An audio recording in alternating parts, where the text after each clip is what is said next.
खबर बस्ती से है, जहां आज सुभासपा के राष्ट्रीय अध्यक्ष ओम प्रकाश राजभर पहुंचे थे। बस्ती में ओम प्रकाश राजभर ने भाजपा सरकार पर जमकर हमला बोला और कहा कि प्रदेश की कानून व्यवस्था, महंगाई, शिक्षा, जातिवाद जनगणना, बेरोजगारी, बिजली की समस्या, इन सभी पर राज्य सरकार बात नहीं करना चाहती।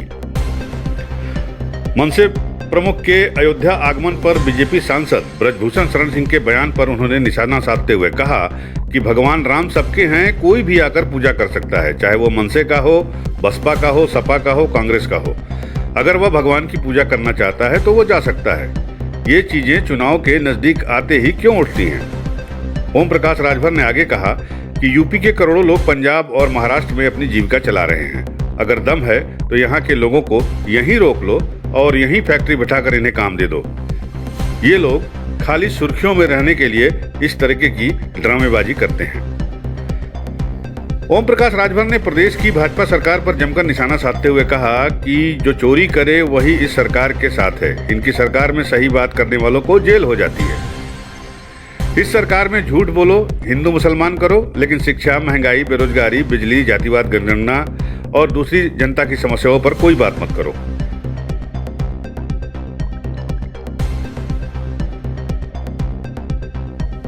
रक्षक ही भक्षक बने हुए हैं। अभी आपने चंदौली की घटना को देखा, जब पुलिस नहीं गई थी तो बेटी जिंदा थी, पुलिस पहुंच गई, आधे घंटे में बेटी चल बसी।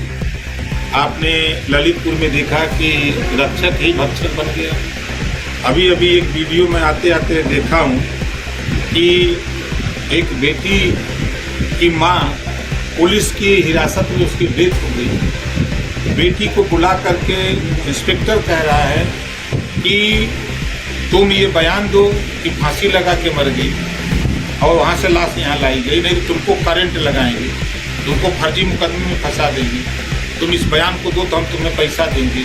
कि लड़की का बयान अभी हम आपको सुना भी देंगे उसके बयान को। देखिए, आजम की रिहाई न हो, अगर वो रिहा हो जाएंगे तो बंदूक से गोली निकल जाएगी भारतीय जनता पार्टी की। एक काम बोलेंगे, फिर आजम खान बाहर आकर के वो अपना आपके सामने, प्रेस के सामने शुरू कर देंगे कि मुझे फर्जी फंसाया गया, मुझे ऐसा किया गया, भारतीय जनता पार्टी मेरे खिलाफ घबरा रही है। तो उनसे घबरा रही है कि हमारा जो मुद्दा छीना जाएगा, जो हम हिंदू मुसलमान कर रहे हैं, तो चोरी करे वह तो सरकार के संगे है।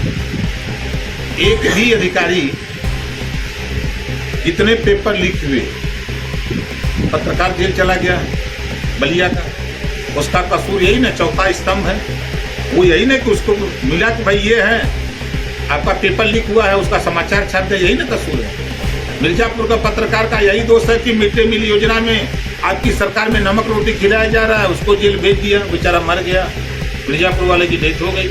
अब बलिया वाले को आपने तीन पत्रकारों को जेल भेज दिया कि खाली सही बात बता दिया। तो इनकी सरकार में झूठ बोलो, हिंदू मुसलमान करो, भारत पाकिस्तान करो, लेकिन आप शिक्षा की बात न करो, महंगाई पे चर्चा न करो, बेरोजगारी पे चर्चा न करो, जातिवाद जनगणना की बात न करो, प्रदेश में बिजली का दाम बढ़ रहा है इस पे बात न करो, उद्योगपतियों का, पूंजीपतियों का कर्जा माफ हो रहा है, उत्तर प्रदेश में गरीबों के बिजली का बिल माफ करने की बात न करो। तो इससे सरकार घबराई हुई है। तो ऐसे नाते जो है आप निशाने पर, अभी तक तो पूरे उत्तर प्रदेश में सिर्फ ओम प्रकाश राजभर जो हक की बात करता है, अधिकार की बात करता है, शिक्षा, स्वास्थ्य, रोजगार की बात, नौकरी की बात करता है। अब सरकार ने निशाने पर लिया कि ओम प्रकाश को चुप करा दे, तो ओम प्रकाश का चुप कराएगा। भारतीय जनता पार्टी की औकात है कि हमको चुप कराने। एक तरफ उद्योगपतियों का कर्ज माफ हो रहा है, लेकिन गरीबों के बिजली के बिल को माफ करने की बात न करो। यह सरकार घबराई हुई है। यह सरकार ओम प्रकाश राजभर को चुप करा रही है।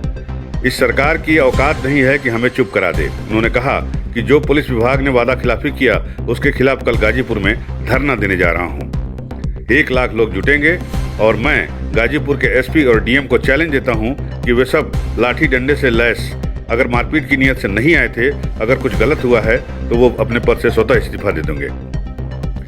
सरकार की कानून व्यवस्था पर टिप्पणी करते हुए ओम प्रकाश राजभर ने कहा कि यह सरकार अपराध मुक्त व जनता की सुरक्षा प्रदान करने की बात कहती है, लेकिन इस सरकार के जो रक्षक है वही भक्षक बने हुए हैं।